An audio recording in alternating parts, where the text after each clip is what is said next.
е специално направен от Алекс Агата за неговите братя.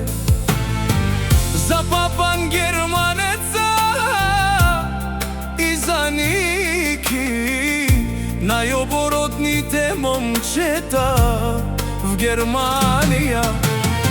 Не става въпрос за пари и за слава, а за братя до мен, когато ми трябва опора.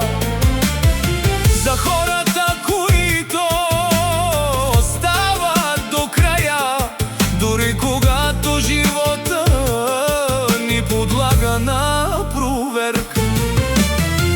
Много хора идват, много хора си отиват, но истинските братя до последно